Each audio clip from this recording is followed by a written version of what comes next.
YCP మాజీ మంత్రి శాసన మండలిలో విపక్ష నేత బొత్స సత్యనారాయణ బ్రెయిన్ స్ట్రోక్ కు గురయ్యారు. దాంతో ఆయనను నిన్న రాత్రి హైదరాబాద్ కు తరలించారు. ఆయన ఈ తెల్లవారుజామున హైదరాబాద్ లోని సిటీ న్యూరో సెంటర్ ఆసుపత్రిలో చేరారు. ప్రస్తుతం ఆయనకు చికిత్స కొనసాగుతుంది. బొత్స ఓ మోస్తరు బ్రెయిన్ స్ట్రోక్ కు గురయ్యారని, ఇప్పుడు ఆయన ఆరోగ్యం నిలకడగానే ఉందని డాక్టర్లు వెల్లడించారు. ప్రమాదమేమీ లేదని తెలిపారు. బొత్స తీవ్ర అస్వస్థతకు గురయ్యారన్న వార్తతో వైసీపీ వర్గాలు ఆందోళన చెందుతున్నాయి. ఆయన త్వరగా కోలుకోవాలని ఆ పార్టీ నేతలు, కార్యకర్తలు కోరుకుంటున్నారు. వైసీపీ నేత, గన్నవరం మాజీ ఎమ్మెల్యే వల్లభనేని వంశీ ఈ రోజు ఏలూరు జిల్లా నూజివీడులోని కోర్టుకు హాజరయ్యారు. వైసీపీ హయాంలో గన్నవరం నియోజకవర్గంలో నకిలీ పట్టాలకు సంబంధించి ఆయనపై కేసు నమోదైంది. ఈ కేసుకు సంబంధించి ఈనాటి వాయిదాకు ఆయన హాజరయ్యారు. కోర్టు వద్దకు వచ్చిన పలువురు వైసీపీ కార్యకర్తలతో ఆయన మాట్లాడారు. గన్నవరం టీడీపీ కార్యాలయంపై దాడి కేసు, ఆ కార్యాలయంలో పనిచేసిన వ్యక్తి కిడ్నాప్ కేసులకు సంబంధించి జైలు నుంచి బెయిల్పై విడుదలైన తర్వాత వల్లభనేని వంశీ ఎక్కువగా బయట కనిపించడం లేదు. కోర్టులో నకిలీ పట్టాల కేసు విచారణ నేపథ్యంలోనే ఈ రోజు ఆయన బయటకు వచ్చారు.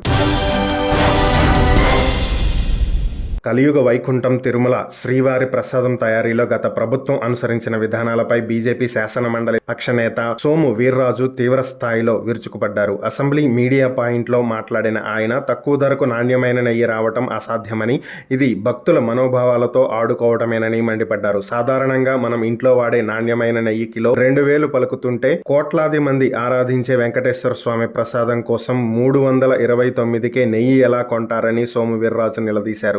329 రూపాయలకి నెయ్యి కొన్నవారు ఇప్పుడు 658 రూపాయలకి కొంటారా అని వితండవాదం చేస్తున్నారు. తక్కువ ధరకే ఆవు నెయ్యి వస్తుందంటూ డ్రామాలు ఆడితే దేవుడు కూడా క్షమించడు అని హెచ్చరించారు. లడ్డూ ప్రసాదం విషయంలో రాజీ పడకూడదని, భక్తుల మనోభావాలు దెబ్బతినకుండా ప్రభుత్వం కఠిన చర్యలు తీసుకోవాలని డిమాండ్ చేశారు.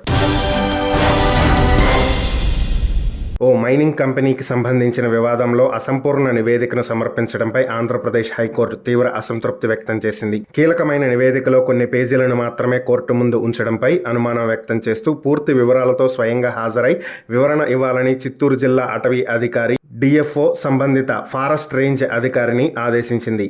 ఈ కేసుకు సంబంధించిన వివరాలు పరిశీలిస్తే చిత్తూరు జిల్లా పొంగనూరు మండలం చంద్రమాకుపల్లికి గ్రామ పరిధిలో ఉన్నటువంటి 2.880 హెక్టార్ల విస్తీర్ణంలో తమ మైనింగ్ కార్యకలాపాలను నిలిపివేయాలని పలమనేరు మైనింగ్ అధికారి ఇచ్చిన ఉత్తర్వులను సవాలు చేస్తూ సూర్య రాక్స్ అనే సంస్థ హైకోర్టును ఆశ్రయించింది. ఈ వివాదంలో కీలకమైన బోయకొండ రిజర్వ్ ఫారెస్ట్ సరిహద్దును నిర్ణయించేందుకు రెవెన్యూ, అటవీ, మైనింగ్ శాఖలకు ఉమ్మడిగా సర్వే నిర్వహించి 20 పేజీల నివేదికను రూపొందించాయి. అయితే ఈ కేసుకు సంబంధించి కోర్టుకు సమర్పించిన అఫిడవిట్కు కేవలం 4 పేజీల నివేదికను మాత్రమే జత చేయడాన్ని న్యాయస్థానం గుర్తించింది. పూర్తి నివేదికను ఎందుకు సమర్పించలేదని ప్రశ్నిస్తూ అధికారుల తీరుపై అనుమానం వ్యక్తం చేసింది.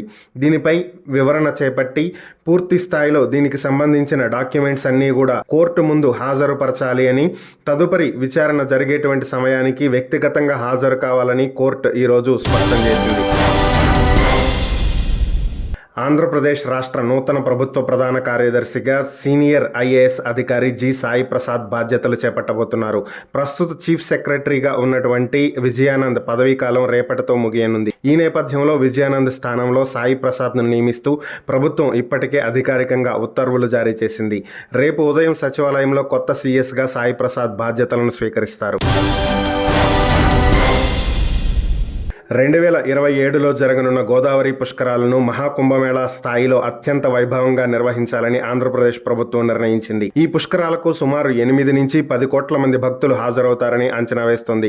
దేవాదాయ శాఖ మంత్రి ఆనం రామనారాయణ రెడ్డి అధ్యక్షతన నిన్న సచివాలయంలో జరిగిన కేబినెట్ సబ్ కమిటీ సమావేశంలో ఈ మేరకు కీలక నిర్ణయాలు తీసుకున్నారు. ఈ సమావేశంలో మంత్రులు కందుల దుర్గేష్, సత్యకుమార్ యాదవ్, బీసీ జనార్దన్ రెడ్డి, గొట్టిపాటి రవికుమార్, మండిపల్లి రాంప్రసాద్ రెడ్డి, ఇతర ఉన్నతాధికారులు పాల్గొన్నారు. 2027 జూన్ 26 నుంచి జూలై 7 వరకు 12 రోజుల పాటు జరగనున్న ఈ పుష్కరాలను 6 జిల్లాల్లో ఘనంగా నిర్వహించనున్నారు. భక్తుల సౌకర్యార్థం ప్రస్తుతం ఉన్న 234 ఘాట్లకు అదనంగా మరికొన్ని చేర్చి మొత్తం 369 స్నాన ఘట్టాలను ఏర్పాటు చేయాలని కమిటీ నిర్ణయం తీసుకుంది. కోనసీమ, తూర్పుగోదావరి, పశ్చిమ గోదావరి, ఏలూరు, కాకినాడ, పోలవరం జిల్లాల్లో ఈ ఏర్పాట్లు జరుగుతున్నాయి.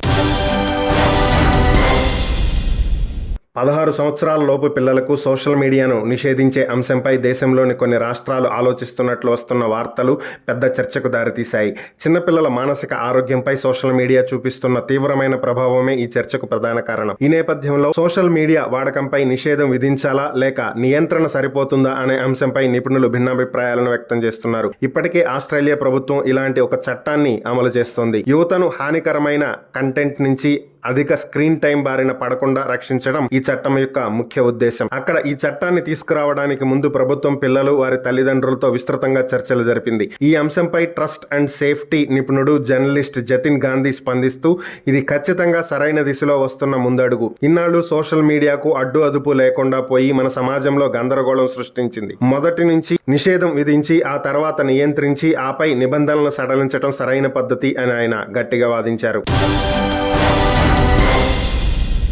ఢిల్లీ మద్యం విధానం కేసులో జాగృతి అధ్యక్షురాలు కల్వకుంట్ల కవిత ఢిల్లీ రౌస్ ఎవెన్యూ కోర్టులో భారీ ఊరట లభించిన సంగతి తెలిసిందే. సరైన సాక్ష్యాధారాలు లేవంటూ కోర్టు ఆమెతో పాటు కేసులో అందరికీ క్లీన్ చీట్ ఇచ్చింది. ఈ నేపథ్యంలో హైదరాబాద్ లోని తన నివాసం వద్ద కవిత మీడియాతో మాట్లాడుతూ ఆసక్తికర వ్యాఖ్యలు చేశారు. సత్యమేవ జయితే, మేము ముందు నుండి కూడా తెలంగాణ ప్రజలకు చెప్తున్నట్లుగానే కేసులో అందరినీ నిర్దోషులుగా కోర్టు ప్రకటించింది. న్యాయ వ్యవస్థపై నేను పెట్టుకున్న నమ్మకం ఒమ్ము కాలేదు. రాజకీయ కక్షలో భాగంగా నాపై పెట్టిన కేసుల నుంచి కడిగిన ముత్యంలో బయటకు వస్తానని నేను చెప్పాను. చెప్పిన విధంగానే ఈ రోజు జరిగింది. లిక్కర్ కేసు ఒక రాజకీయ కుట్ర. రాజకీయ కారణాలతోనే నాపై కేసు పెట్టారు. కేసుని అడ్డం పెట్టుకుని నాపై రకరకాలుగా మాట్లాడిన వారు, నన్ను హింసించిన వారు ఇప్పుడేం చెప్తారంటూ కవిత ప్రశ్నించింది.